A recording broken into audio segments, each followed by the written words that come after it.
Buenas tardes, licenciada. Mi nombre es Yelsi Madeline Ávila Reyes. Soy integrante del grupo C, junto con mi compañera Heidi Fabiola Matute.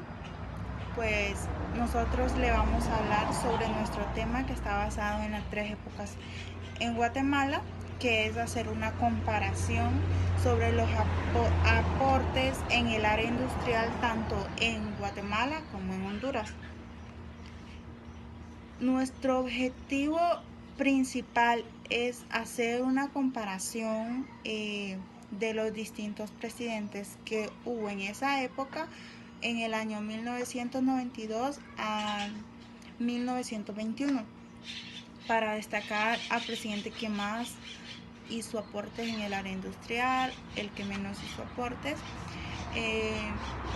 Algunos hicieron ciertos aportes, pero no en el área industrial, pero nosotros nos vamos a enfocar en eso, en el área industrial. Yo les voy a hablar sobre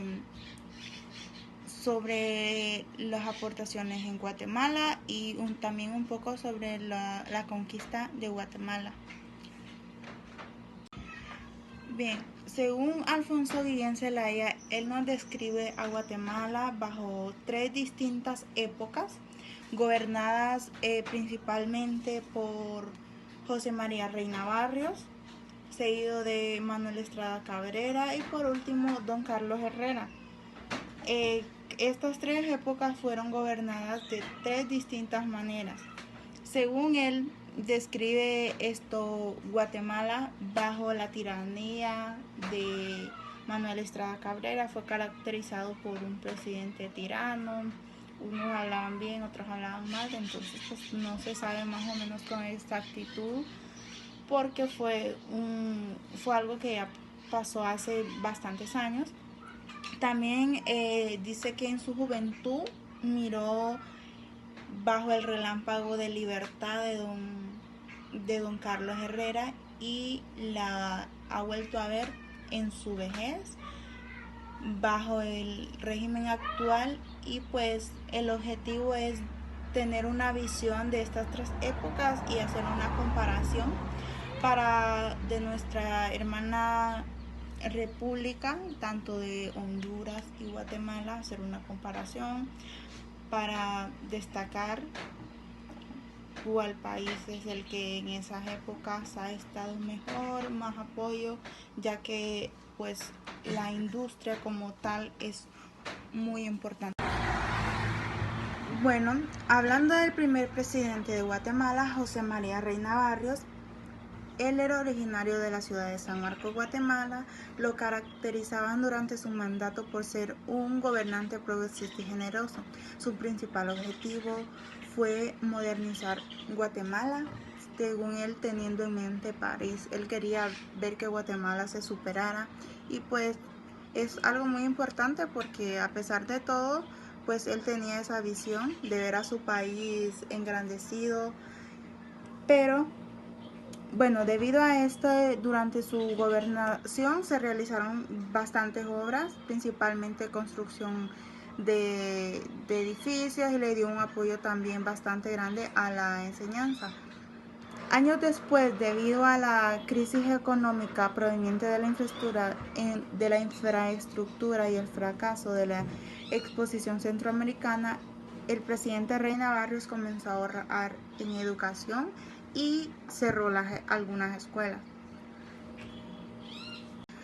Este presidente quiso modernizar Guatemala sin importar lo que costara. Él quería que Guatemala fuera un ejemplo así como París.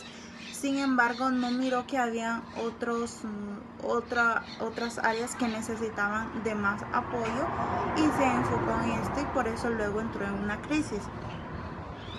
Bien, sus aportes en el área industrial fueron los siguientes. Número 1, reconstrucción del Palacio Presidencial. Prácticamente él se enfocó en construcción. Número 2, mejoramiento del Parque La Reforma.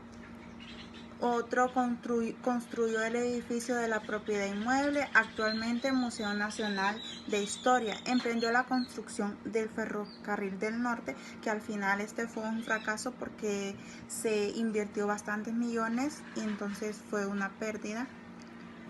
Y se preocupó de la construcción de vías férreas, caminos y telégrafos, que esto pues fue muy importante, este aporte. Seguido del presidente Manuel Estrada Cabrera. También es guatemalteco, nació en Quetzaltenango, proveniente de una familia humilde, obtuvo el título de abogado, que al final lo caracterizaban por un abogado mediocre y de capacidad limitada. Durante su gobernación se presentaron a dar una serie de crímenes políticos, torturas en las penitenciarias centrales y fusilamientos para algunos opositores, así como corrupción total en ese país.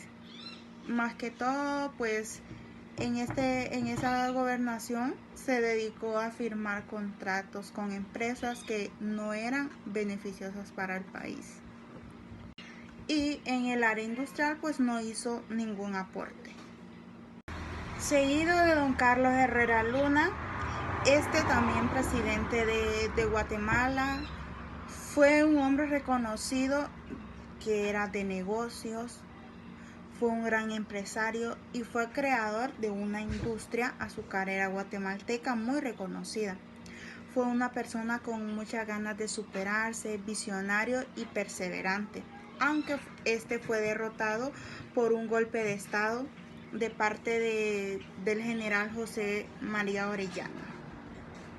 Durante su gobernación tenía una intachable reputación en todo el país para todas sus distinguidas cualidades personales y sobre todo porque tenía una gran fortuna, ya que esto le daba una gran ventaja porque lo hacía inmune a querer robarse, por decir así, el dinero del gobierno. Entonces le daba opciones para que pudiera más bien reinvertir en el país y poder hacer mejores cosas. Seguido de la conquista de Guatemala, sabemos que se produjo entre el año de 1525 y 1530 más o menos, tras un sangriento periodo de batalla y enfrentamientos entre los conquistadores españoles y los pueblos nativos. Este proceso histórico formó parte del periodo de conquista y colonización española del continente americano. El descubrimiento y conquista española de Guatemala se atribuye al capitán Pedro de Alvarado. Su expedición fue autorizada por el conquistador mexicano Hernán Cortés y llegó al territorio guatemalteco a principios del año de 1524. Sin embargo, otras expediciones realizadas unos años antes ya habían explorado las costas de estos territorios. La mayor parte de los pueblos conquistadores pertenecieron a la civilización maya, que estuvo asentada en las tierras altas y bajas de Mesoamérica. Los territorios descubiertos y conquistados comprendieron varios reinos mesoamericanos. El pueblo maya fue considerado por los conquistadores como infiel. Por esta razón, durante más de 150 años fue sometido por los conquistadores para intentar convertir el catolicismo, desconociéndose los logros de estas civilizaciones que fue casi extinguida. Después de luchar cruentas batallas entre 1525 y 1530, los nativos de los pueblos mesoamericanos finalmente tuvieron que rendirse al ejército español. Buenas tardes, licenciada. Mi nombre es Heidi Fabiola Matute Escobar y soy del grupo C. Nos toca hablar sobre las 3 épocas de Guatemala del texto La inconformidad del hombre de Alfonso Guillén Zelaya. Nosotros decidimos hacer un cuadro comparativo sobre las aportaciones a la industria de los presidentes de Guatemala con los presidentes de Honduras. ¿Por qué? Porque nosotros necesitamos aprender y tener conocimiento sobre nuestro país y claramente del vecino, pero sobre todo sobre nuestro país. Entonces decidimos tomar los tres presidentes del que se hablan en el texto y compararlos con los presidentes que estuvieron en la misma época en Honduras. Las aportaciones de Ponciano Leiva en su gobierno fueron que creó la Escuela de Derecho en Comayagüela. Fijó los límites fronterizos entre el departamento de Comayagua y Oro y decretó la fecha 8 de octubre la creación del Instituto San Carlos en la ciudad de Santa Rosa de Copán. El segundo presidente de Honduras que se menciona en las tres épocas del texto es Terencio Sierra y fue candidato por el Partido Liberal. Él intentó permanecer en el poder, pero no pudo, entonces le dieron golpe de estado, y algunas de las aportaciones que él tuvo fue que concluyó el hospital de Quenel, edificó la escuela de medicina y amplió las bellas artes, construyó personalmente dirigiendo la carretera del sur de Tegucigalpa hasta La Venta, suscribió el Tratado de Paz y Arbitraje Obligatorio de El Salvador y Nicaragua. El último presidente de las tres épocas de Honduras relacionado con las de Guatemala fue Rafael López Gutiérrez y dirigió el país durante 1919 hasta 1924 y en su mandato intentó retener el poder como un dictador, lo que provocó una guerra civil, y sus aportaciones no fueron muchas. Lo único que hizo fue representar a Honduras en las negociaciones de la creación de la Unión Centroamericana, que no tuvo éxito. En conclusión, el texto sobre las tres épocas de Guatemala narra las situaciones difíciles en las que se encontraba el país y los momentos en los que se desarrollaron las situaciones de desorden gracias a la política. Y en la comparación de nuestro informe es para conocer que Guatemala la estaba pasando mal en esas épocas, y Honduras también, porque los presidentes que dirigían en ese tiempo las naciones no se estaban enfocando en mejorar el país, sino que en mejorar en lo que ellos creían que estaba bien, pero que no era correcto.